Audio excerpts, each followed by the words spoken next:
Everyone, this is Ben back with you in the Midwest Model Shop. In today's episode, we're going to be showing off our version of the 1/200 scale Titanic anchor chain assemblies. Basically, this is the Titanic anchor chain windlace and chase assembly that goes on the bow of the ship. So recently, I got into 3D printing, and more importantly, I was taught myself how to use a drafting program so I could go ahead and make these things. I've got a 3D printer, and there's a lot of stuff that would help out in the modeling world if I could just 3D print, including a lot of things for the Titanic. And so I've gone ahead and made these. They are pretty cool, I think. I used them on my client's build, and it saved a ton of time and upped the accuracy tremendously. So what we're going to do is go ahead and make these available on our website, www.themidwestmodelshop.com. Click on the Shop Here section, and once you get to that page, just scroll down a little bit until you find the windlasses, and you can go ahead and purchase them. So currently, they are for sale to U.S. customers for $25, and that includes shipping and handling for anyone here in the United States. If you are overseas in the UK, France, Germany, Australia, all those places, shipping has become extremely expensive in the United States to get out. I'm working on trying to work out something where I establish an account with a distributor or a shipping company to try and get things a little bit under control, but we're not there yet. And because of that, it can be quite a bit to ship these. So if you're in the UK, for example, and you would like one of these, go ahead and buy it. Pay the $25. What I will do is I will plug in your address, and I'm going to figure out what is it actually going to cost to ship it to you, and I'll get you a quote with the final price. If you do want to pay for it and have it shipped, we'll work out the difference through PayPal, and I'll send it on your way. If it's too much and you don't want to spend it, I totally understand. We'll just go ahead and give you a refund. It's not a problem. But that is how we're going to handle the overseas transactions for the time being. Again, if you're in the United States, $25 includes shipping and handling, comes right to you, no problem. So what I want to do though is go ahead and get one of my I've printed a gazillion of these things. They're all over the place trying to work out stuff, and there's still some kinks left that I'm sorting, but they're done, and I think they look pretty good. So what we're going to do in this video is go ahead and show you what you're going to get, show you how to take it off of the sprues, and we'll paint up, do a little painting demo and everything like that. And the big thing is I've spent some time trying to put some quality of life improvements in these prints for you. I know that sounds silly, but you'll see what I mean as a model builder. It's very easy for folks to design something that's amazing. You send it to your printing program, you put some supports on it, you print it, and you've got it, but it's optimized for space, and it's optimized for printing, and it's not set up for Joe Blow to just go ahead and remove and put on their model without having all kinds of headache. And after you spend a decent amount of money on something, you don't want to have headaches. So I've spent some time figuring out how to optimize that for everyone. So anyway, they're readily available. We've got a bunch of them made up, and that's the other thing I wanted to mention. These are ready to ship. If you see one in stock and you buy one, I just grab the box, we put your mailing address on it, and it goes in the mail. I am not taking orders in advance and then printing them, because nobody wants to wait. I don't want to have to wait. I don't always get everything out the door right away, but we try to, as soon as possible, within a day or two, get it in the mail. So if you see them in stock, they're ready to ship. All right?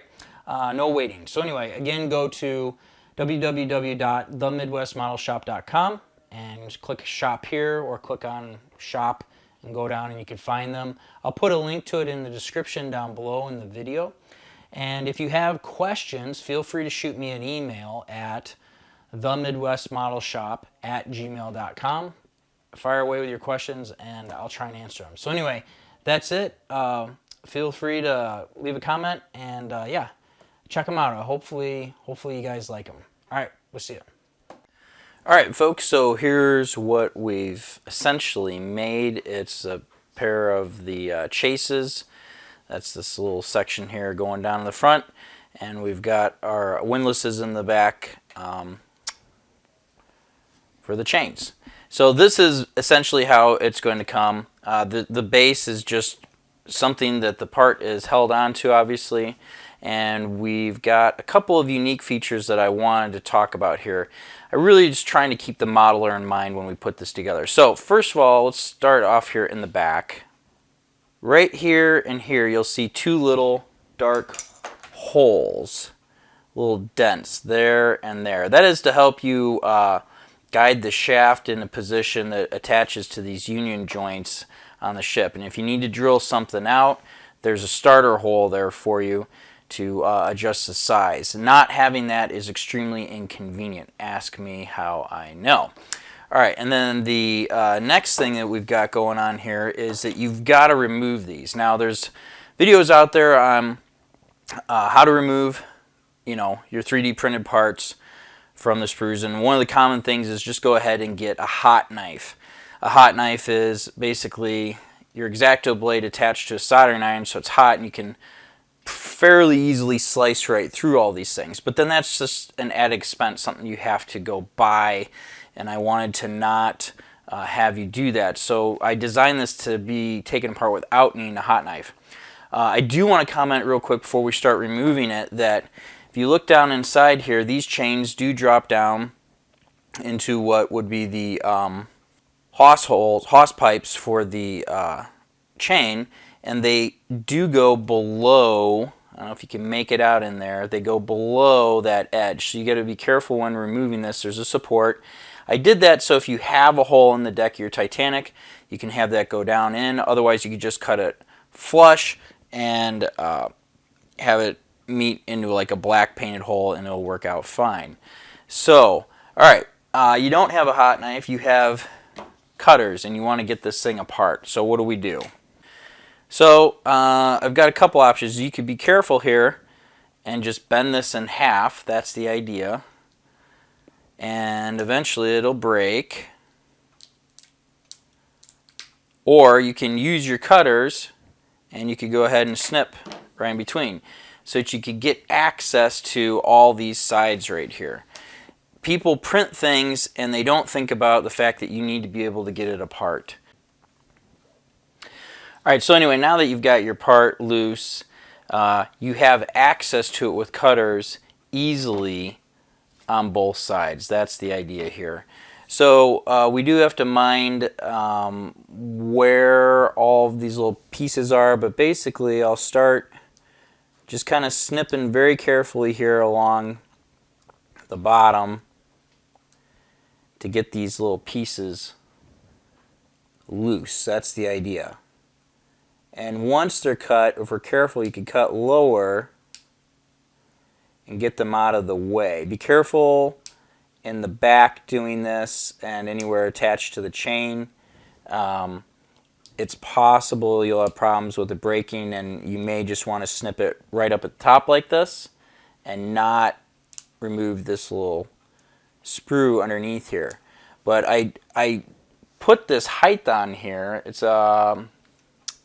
5 millimeters from the bottom to the top here so that you and various sized cutters can get in here and see what they're doing to remove everything. People, I feel like a lot of 3D printed parts, that's not taken into consideration. I don't know if they're just trying to save money or print time by making it shorter, which is totally possible, but if you can't get your print out, it doesn't really matter, right, when you're done. So that's the long and short of it. You're just going to continue snipping along here until you've got the whole thing loose, is what I recommend. You could get it apart like this, leave it here. These are thoroughly cleaned in an ultrasonic cleaner with rubbing alcohol, but you could go ahead and give it another little bath since you've probably already been touching it. You could prime it while it's here, while you're holding it, and then come back and cut it loose, since it's not really important to prime the bottom, but there is a bottom layer under the chase there that does need to be cleaned up. So anyway, let me go along continuing to cut. Just be very careful in the back here by this union, I would just cut this like that, and I would leave it. I mean, if you tip this out of the way very carefully, that is probably the most fragile part on here. You need to keep an eye on that. I might try and do something in future versions to reinforce it. You know, the detail is what the detail is, and sometimes it's fragile. So let's just continue along like that, cutting out your pieces. Let's do that and we'll come back. All right, so once you're cut loose, this is what you have. It's nice, right? So here's the supports under the chase, and then you're kind of left with a little bottom like that. If you're worried about under the chase, these little nubs that might be left over, take your knife, just give them a little scrape to get that out of the way so you're not seeing it. These are a necessary evil to support the bottom when it's printed. That's just how 3D printing works. I'm not going to get into it, but you got to go ahead and cut that out. There's the chain that I was telling you about before that you can see here extends past the bottom. Then what I do is very carefully give it a little bit of a sanding.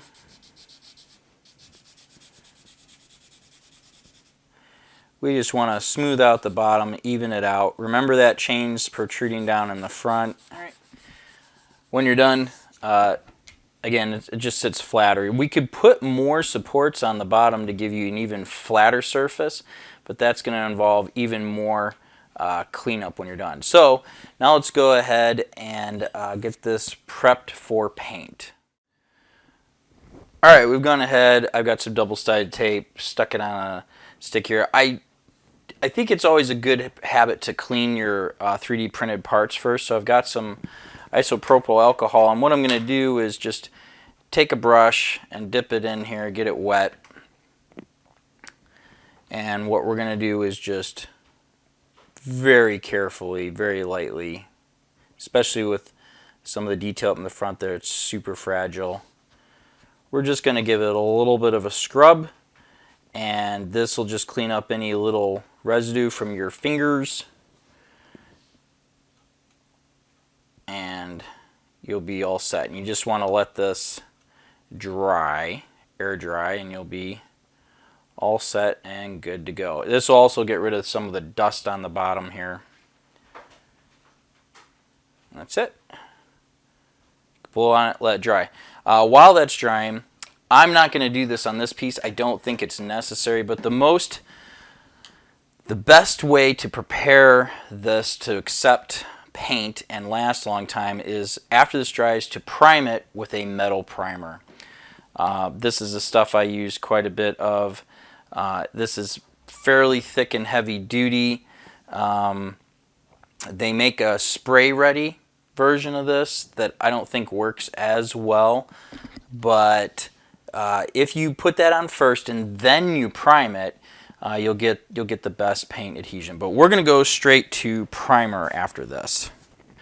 Pick your primer choice. I'm going to go use Mr. Primer Surfacer 1000. This is a lighter gray, and once we get that on, you'll actually be able to see some of the detail a little bit better on this piece. Okay, here's our piece, and we're just going to start applying our primer.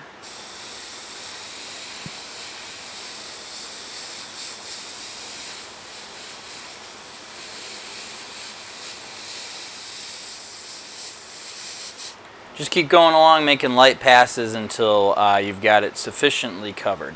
And I realize this white paper is not working out the way that I want for you guys to see better, so we'll switch it up here when we're all done, so you can get a better look at things. That's the whole point. All right, like that. Okay, here we are all primed up. Hopefully you can see things just a little bit better. We've got as much as the detail on here as I can get for right now. Things are designed so that you can see them. For example, the rivets up on the front here, the bolts that secure down that part over the hose pipe. In the 3D model, they are much larger than one would think is necessary. And the reason I did that is they don't show up otherwise. You won't see them. My printer will go down to 23 microns in layer height, and you can print things there at that point, but then you can't see them. They're just not visible, and so it becomes a giant waste of time to even bother modeling it if it doesn't show up. But anyway, I think this looks pretty nice. You guys get the idea of what's going on. The whole point is to save you time on your Titanic build. So the next thing we're going to do is go ahead and, at this dries, and paint it. I like to use NATO Black by Tamiya, because I think that it's not totally black. It's got a little bit of patina to it, and then we'll go ahead and I think we'll paint brass or gold on top of the windlass right there, and then maybe we'll do just a tiny bit of highlighting just to show things here. All right, so let's do that next. Okay, here we are back. This time I got a better background. So again, our XF69 NATO Black, that's what I think works out nicely for painting this part.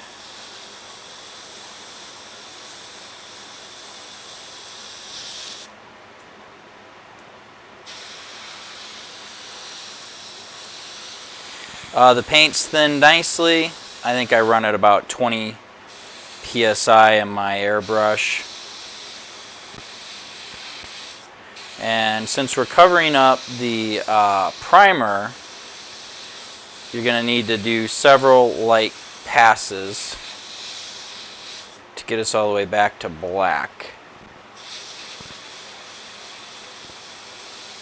NATO Black, that is. Not the same color. Okay, there's your piece. Let's go ahead and just let it dry. Alright, for the sake of the video and just making it easy to see, I'm going to grab some gold paint. This is probably a little too bright. You should probably use some brass or something like that, but just so you can see what's going on here.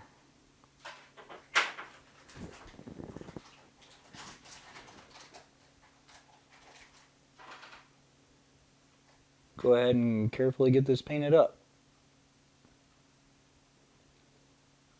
This is one of my prototype parts. I don't even know how many these things I've printed now and monkeyed around with trying to get everything to work out right. This is a little bit low here. Our supports on the ones that I'm shipping, they've got higher connecting points in the middle here.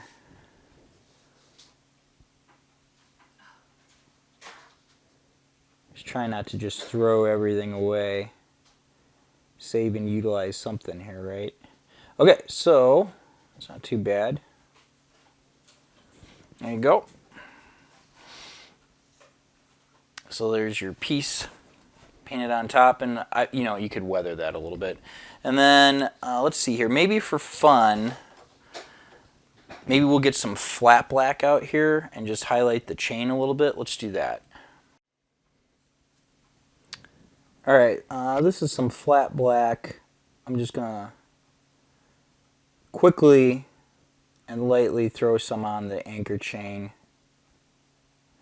The anchor chain itself is iron in real life.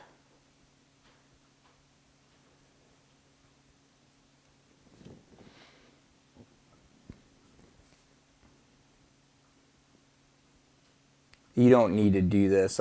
On my client's build, I left it. I left everything NATO Black, and it ended up looking fantastic when it was done. This is just, we're just playing around at this point, so we could have some fun. Okay. We'll let that dry. And then for fun, I've got some graphite. All right, we've got our graphite. Maybe, I mean, I can see that you can already see them, but maybe we'll just touch the tops of those bolts right there. I'm not doing a very good job right now, but it's all right. Let's see this handle.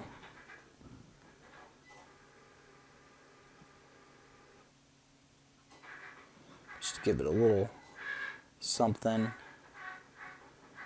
Highlight along the chain race a little bit here.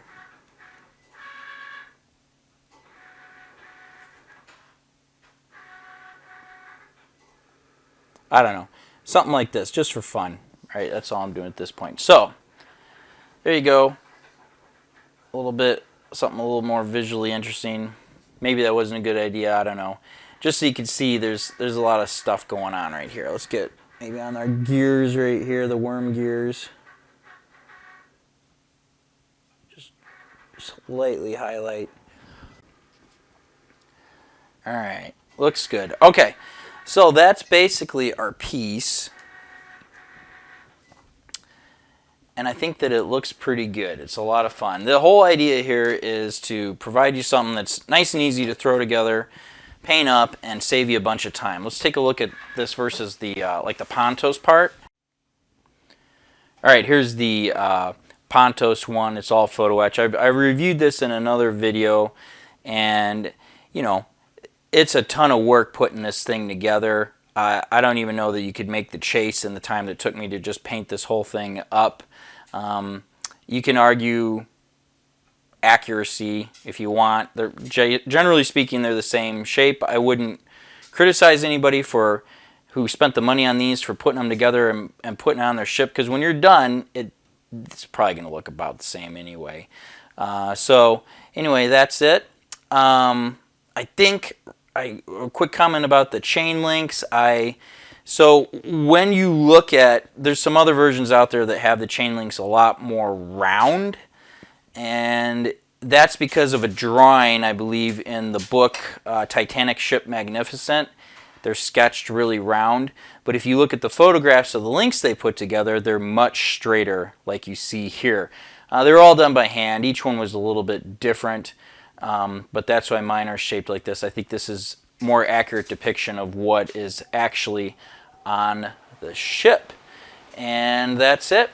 Hopefully everyone here enjoys this. Like I said, go to themidwestmodelshop.com if you'd like to order one. If you have any questions, send an email to themidwestmodelshop@gmail.com. We are charging $25 for a set, and that includes the shipping and handling. I guess we don't really charge for handling, but that's what everyone says, right? Anyway, that's it. I hope you found this helpful, and yeah, we'll see you next time.